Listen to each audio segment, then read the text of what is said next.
A day in the life of Michael.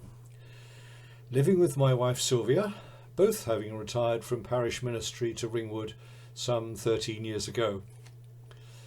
We've 3 married daughters and 6 grandchildren, ranging in age from 23 to 9.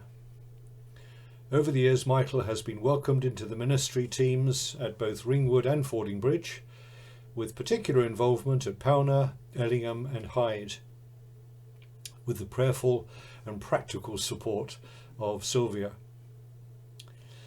So how does our day begin? Our day begins with the radio alarm at 7 a.m.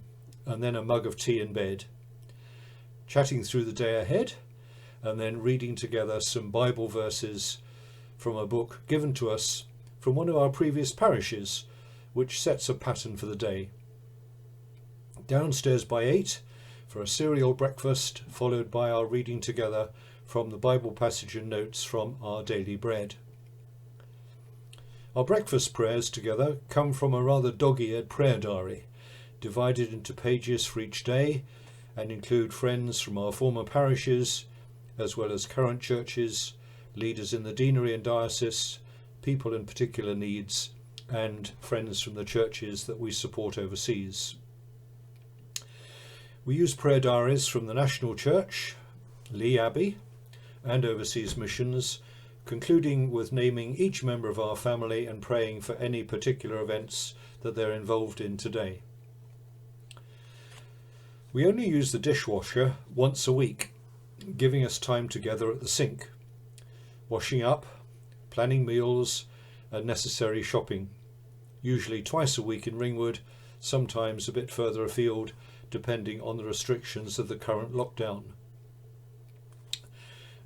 Earlier in lockdown, we managed a daily walk in the forest. Sylvia is the cook in our house and always has been. She helped organise catering at the church we grew up in and has seen to our nourishments ever since. Daughters and granddaughters following in her wake. I only drive the bread maker. I then scan through the newspaper, which is delivered before 7 a.m, and then head up to the study for a quiet time centred on the Bible and maybe a current Christian book.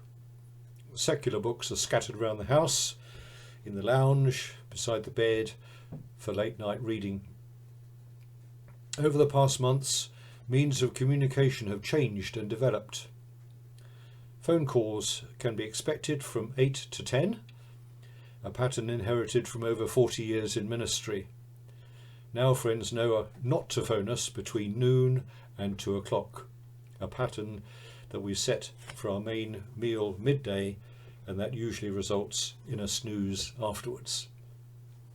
Monday and Thursday mornings include an hour with a Zoom staff meeting, including prayers and communion, and catching up with team members and events in the churches, things that have happened and events that are expected. Planning services, weekday meetings, taking the occasional funeral, Bible studies and Zoom meetings. And when I retired, I thought I wouldn't need a diary. After lunch, it's time for the crossword, and a longer time with the paper and any news that's arrived in the post. News and prayer letters from various missions that we support.